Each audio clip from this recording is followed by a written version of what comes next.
Почитувани гледачи, добар ден. 23 мај, 14 часот, термин резервиран за почеток на денешното отворено студио 1 на 1 ТВ. Јас сум Антонио Крстевски, до мене е колешката Елена Милошевска и со нас ке се дружите се до 17 часот и 30 минути, односно во првите 3 блокови кои што се дел од денешното отворено студио 1.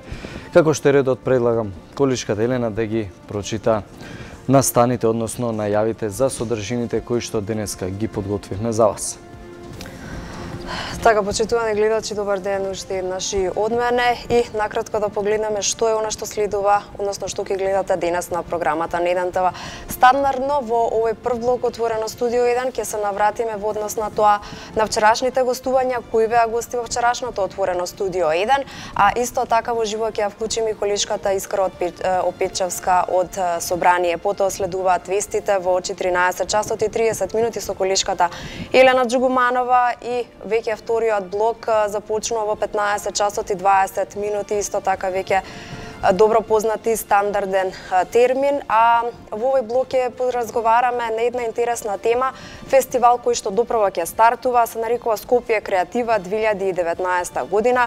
Оваа година овој фестивал е посветен токму на подигање на свеста кај граѓаните во однос на животната средина и екологијата. Дел од креаторите на програмата се Виолета Качакова, директор и програмски уредник на Скопје Креатива, а ќе ни гостува и Дејан Ивановски, професор на архитектонскиот факултет. Секако одвојуваме и термин стандарден во кој што ќе ги анализираме вестите од регионот и од светот со колегата Дејан Андоновиќ, и потоа следува уште едно информативно издание во 16 часот, повторно со колешката Елена Джугуманова.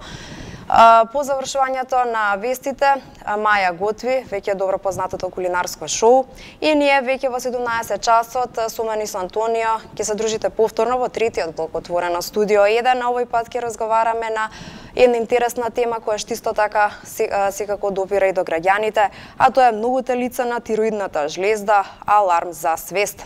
Новаа тема ќе ни гостува Русанка Крстевска, специјалист по семена и трудова медицина.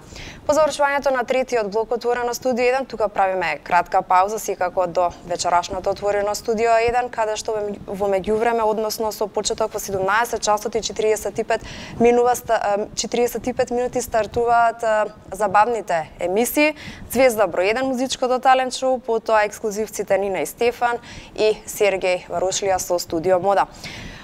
Вечерашното отворено студио 1 во 19 часот и 20 минути го превзема колешката Анета Кочишки. Темата ќе биде ситуацијата со УНЕСКО и подготовките на Охрид за летната сезона.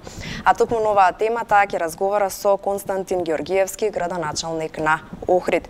Следува дневникот во 20 часот со колегата Александар Петревски, и потоа на ова место во отвореното студио ќе седне колегата Александар Чумовски во 21 часот, каде што ќе го води студијето до 22 часот, а секако денешниот ден го заокружуваме со вестите кои што повторно ќе ги води колегата Александар Петревски. Веднаш на почетокот на првиот блок од денешното отворено студио 1, јас би сакал со слика и тон да се преселиме во Собранието, каде што се наоѓа нашата колешка Искра Опечевска. Таму на денешната седница на Комисијата за мандатно-имунитетни прашања, председателот на Комисијата Павле Богоевски си поднесе оставка по последниот телефонски разговор, незаконски, нелегално снимен, кој што беше пуштен во јавноста. Искра, што кажа Богоевски, зошто, дали од морални причини ја поднесува својата оставка? Токму така, Антонио, на што требаше да се претвори во интересна дебата за предлогот за одземање на имунитетот на пратеникот Никола Груевски, падна во сенка по одлуката на пратеникот и председател на Собраниската комисија за имунитетско-мандатски прашања Павле Богоевски да си поднесе оставка од функцијата пратеник, а со тоа и се разбира од председателската функција од оваа комисија. Тоа беше причина зошто беше прекината седницата која дополнително ќе биде закажана, ќе ја води неговата заменичка пратеничката депутатката од Социјалдемократскиот сојуз Снежана Калеска. Богоевски во своето обраќање до пратениците, до медиумите, до јавности, до граѓаните, кажа дека тоа го прави од морални причини, бидејќи секој пратеник, како што рече, тој што погрешил, треба да си ја понесе одговорноста, а тој ќе ја гушне својата морална одговорност. Не стивнуваат реакциите по сето ова, дуи имаше сега реакција, имаше пресконференција на пратеникот Артан Груби која поздрави одлуката на Богоевски, а јас се надевам дека камерата може да забележи дека во секој момент се очекува и почетокот на пресконференцијата на пратеникот на Социјалдемократскиот сојуз Костадин Костадинов. Ние ќе останеме тука и се разбира со најновите детали веднаш по завршетокот на оваа пресконференција. Искра, гледаме дека Костадинов се подготвува за пресконференцијата. Мислам дека може да пуштиме и дел од неа доколку е се подготвено. Се разбира, Антонио, предлагам да погледнеме пресконференцијата.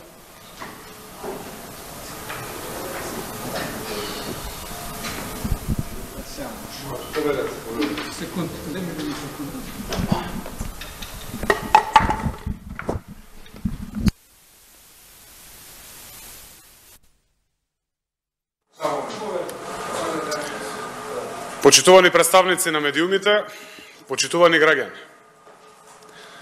Сега, откако оставката од колегата Павле Богоевски е известна, останува отворено уште само едно прашање. Дали пратениците од редовите на ВМРО-ДПМНЕ, кои се обвинети во судски предмети, ќе покажат грам морална и етичка одговорност и ќе поднесат оставка од функцијата пратеник во Собранието на Република Северна Македонија. Од сега прашањето веќе не е дали Павле Богоевски има легитимитет да ја води Комисијата за деловнички и мандатно-имунитетни прашања, туку дали колегите пратеници од редовите на ВМРО-ДПМНЕ ќе продолжат да го бранат криминалот на нивниот почесен, побегнат председател Никола Груевски.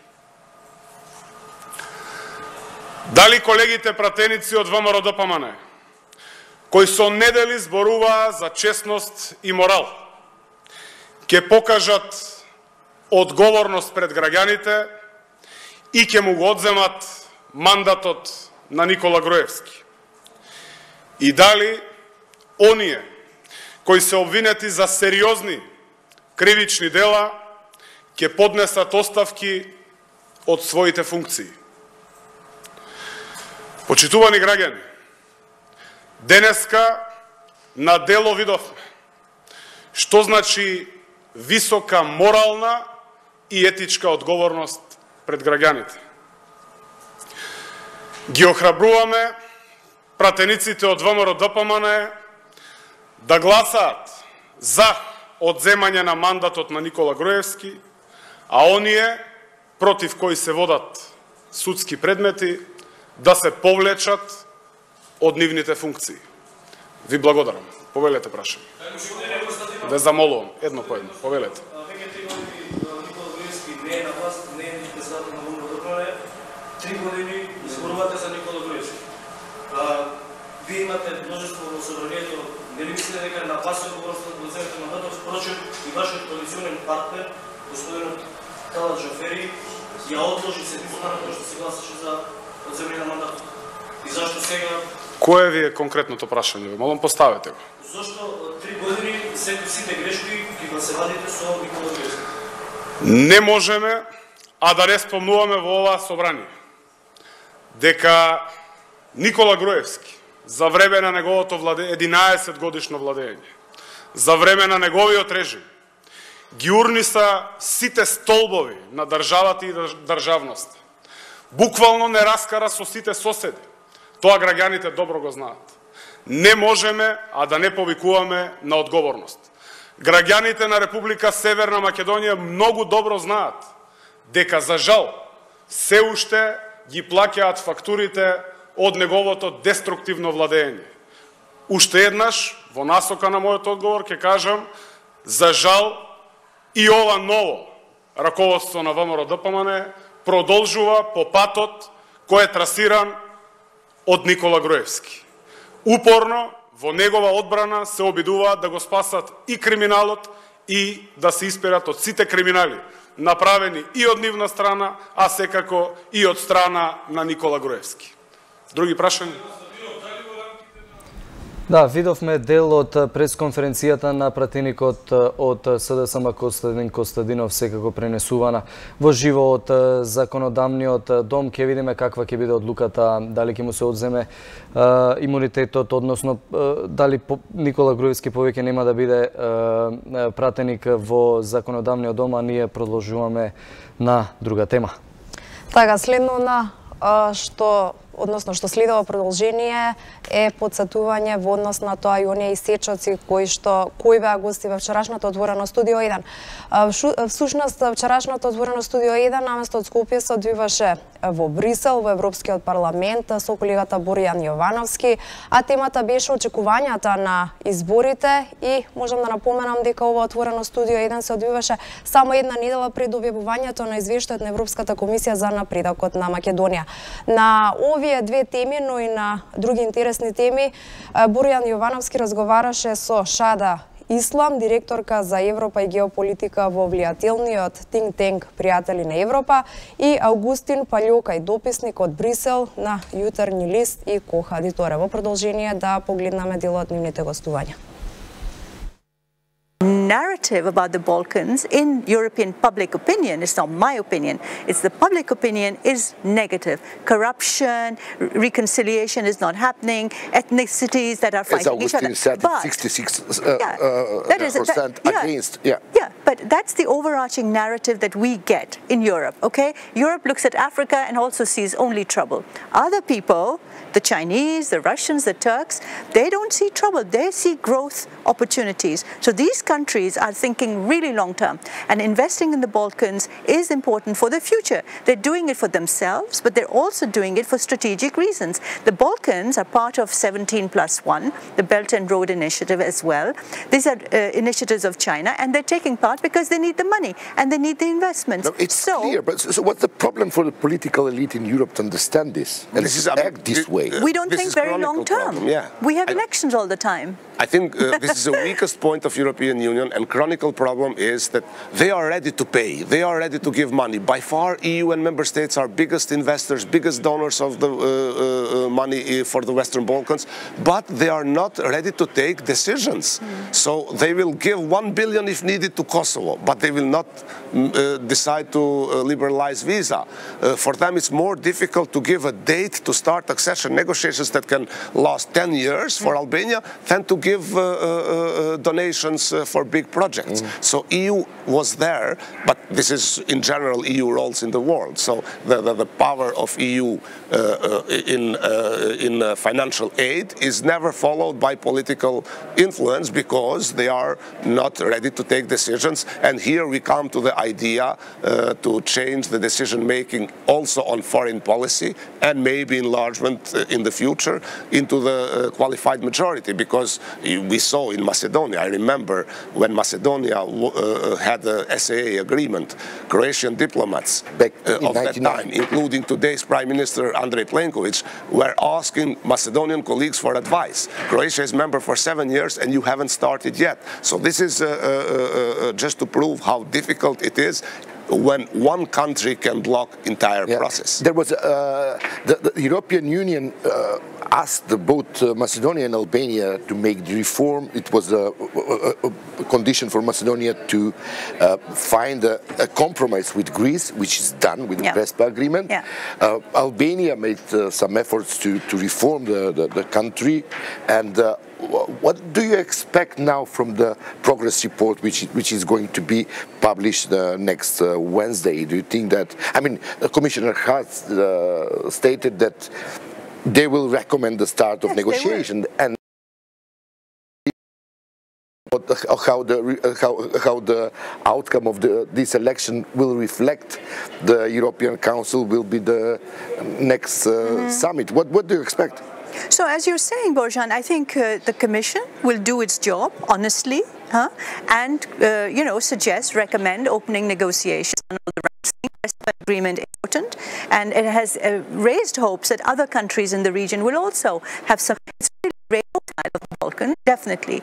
Talking political decisions here, as Augustin has said, and that's going to be the test in the EU Council, where we know that Emmanuel Macron has since last year been saying that he's not ready for further enlargement, and he is clearly going to block any start of negotiations. What's his problem with the enlargement, having in mind that he announced his mandate as a pro-European, and there was many... Because he thinks that EU is in a mess and it needs to be reformed from inside, and after this it can take more members, but I don't think that he is perfectly informed. We think that if somebody is president of France, he knows everything.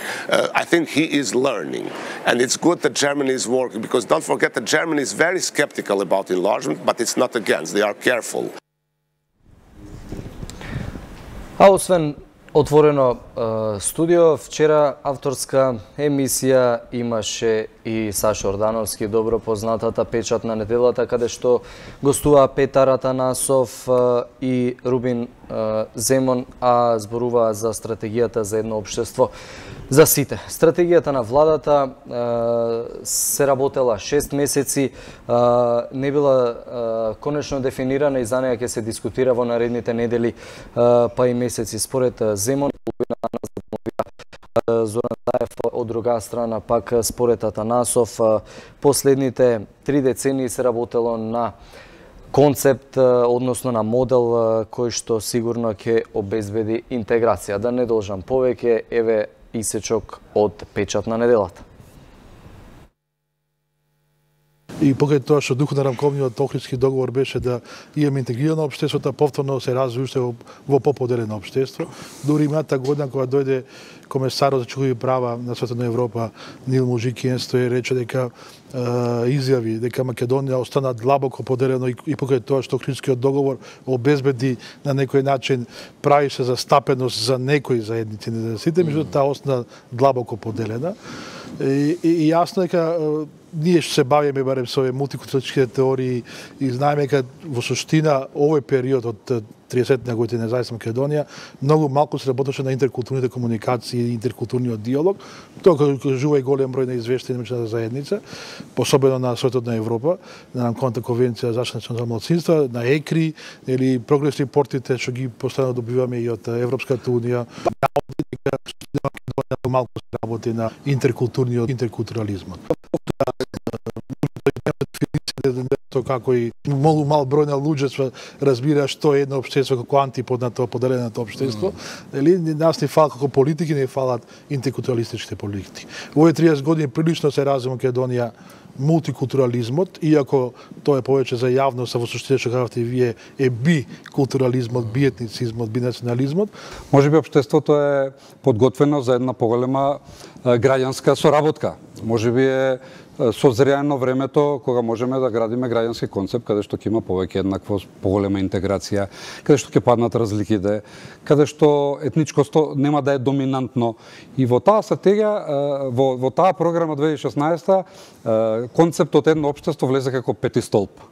Како пети столб, интегрално, самостојно, како добра идеја.